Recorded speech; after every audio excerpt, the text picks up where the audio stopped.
بسم اللہ الرحمن الرحیم الحمدللہ رب العالمین وصلی اللہ علی محمد وآلہ الطاہرین ولعنۃ اللہ علی اعدائہم اجمعین الی قیام یوم الدین۔ وقال اللہ تعالی وهو اصدق القائلین بسم اللہ الرحمن الرحیم لن ینال اللہ لحومها ولا دماؤها ولكن يناله التقوى منکم كذلك سخرها لكم لتكبروا الله على ما هداكم وبشر المحسنین۔ سورہ حج آیت نمبر 37۔ خدا تک ان جانوروں کا گوشت جانے والا ہے اور نہ خون، اس کی بارگاہ میں صرف تمہارا تقوی جاتا ہے، اور اسی طرح ہم نے ان جانوروں کو تمہارا تابع بنا دیا کہ خدا کی دی ہوئی ہدایت پر اس کی کبریائی کا اعلان کرو اور نیک عمل کرنے والوں کو بشارت دے دو۔ دعا ہے کہ خداوند تبارک و تعالی اس سال بھی تمام مسلمانوں کو حضرت ابراہیم، حضرت اسماعیل اور حضرت ہاجرہ علیہم الصلاۃ والسلام کی یاد کو تازہ رکھنے کے لیے جو اللہ سبحانہ و تعالیٰ نے حج کا حکم دیا ہے اسے بجا لائیں، حج میں جو واجب قربانی ہے اسے بجا لائیں، اور ساتھ ہی تعلیمات رسول اللہ صلی اللہ علیہ وآلہ وسلم اور تعلیمات اہل بیت علیہم الصلاۃ والسلام کے مطابق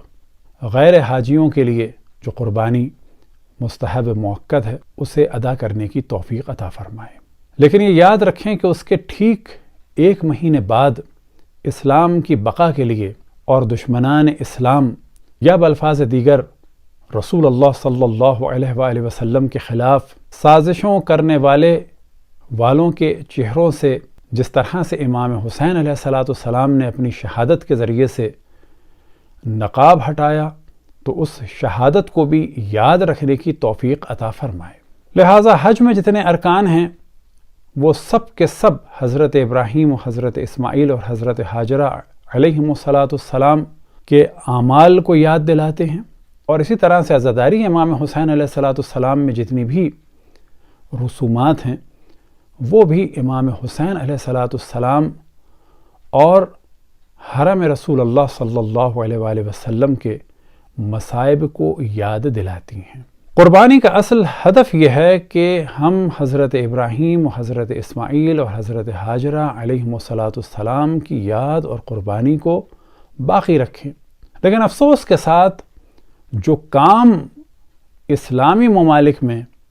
عموماً اور پاکستان اور انڈیا میں خصوصاً انجام دیے جاتے ہیں، اس سے حضرت ابراہیم اور حضرت اسماعیل اور حضرت ہاجرہ علیہم الصلاۃ والسلام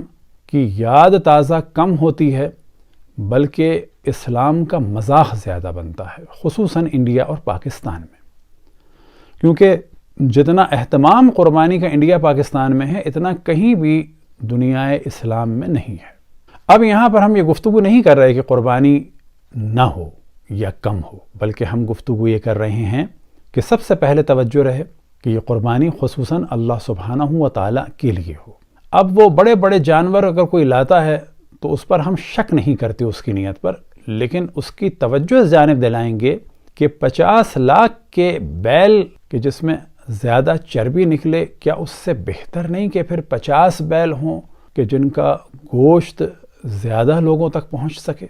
بس یہ نمائشی جانوروں کی قربانی اگر کوئی کرتا ہے تو اس کے ہم عمل پر شک نہیں کرتے، حسن ظن ہی کریں گے، لیکن پھر بھی اسے مشورہ دیں گے کہ اتنے پیسوں کے عوض یا اتنے روپے کے عوض بہت زیادہ جانور قربان کیے جا سکتے ہیں کہ جن کا گوشت بھی بلا شک زیادہ ہوگا اور زیادہ لوگوں تک پہنچے گا۔ یہ ذمہ داری ہے تمام مسلمانوں کی، خصوصاً علماء کی، کہ توجہ دلائیں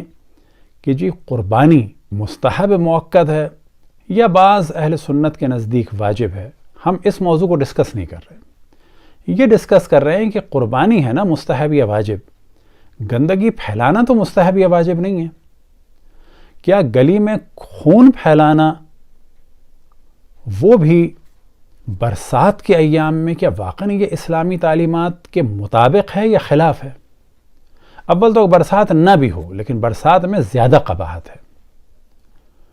لہٰذا اس سال بھی قربانی کا موسم مانسون کے آس پاس ہے، بس اگر یہ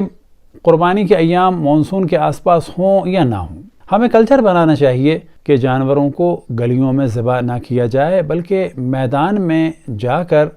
کوئی چبوترا سا بنایا جائے، کوئی ایک جگہ بنائی جائے اور وہاں پر جانوروں کو ایک ایک کر کے ذبح کیا جائے، وہیں پر کچھ اہتمام ہو ان کی کٹائی کا، صفائی کا، اور جتنا خون ہے وہ کسی گڑھے میں چلا جائے تاکہ گندگی نہ ہو۔ شاید انڈیا پاکستان کے ہم لوگوں کو یہ گندگی دیکھ دیکھ کے گندگی کی عادت ہو چکی ہے، ورنہ قربانی کے ایام میں اگر کوئی دوسرے دین اور مذہب کا فرد آئے تو وہ حضرت ابراہیم اور حضرت اسماعیل اور حضرت ہاجرہ کی قربانی کو یاد نہیں رکھے گا، بلکہ ہمیشہ اس گندگی کو یاد رکھے گا۔ بس پہلی توجہ ہے اس خون کی جانب، اور پھر جو آلائش ہیں کوشش کی جائے کہ انہیں کسی بیابان میں ڈالا جائے تاکہ کچھ عرصے کے بعد وہ زمین بھی اس فرٹیلائزر کی وجہ سے بہت اچھی ہو جائے اور کسی پازیٹیو چیز میں استعمال ہو۔ قربانی کے ساتھ ساتھ ہم دیکھتے ہیں کہ مختلف جگہ سوشل میڈیا پر کچھ ویڈیوز وائرل ہوتی ہیں کہ جن میں ایک گائے کے پیچھے بہت سارے لوگ بھاگ رہے ہوتے ہیں، اور ایسا محسوس ہوتا ہے کہ واقعاً جانور کے پیچھے شاید جانور بھاگ رہے ہیں، اور اس سے جو ایک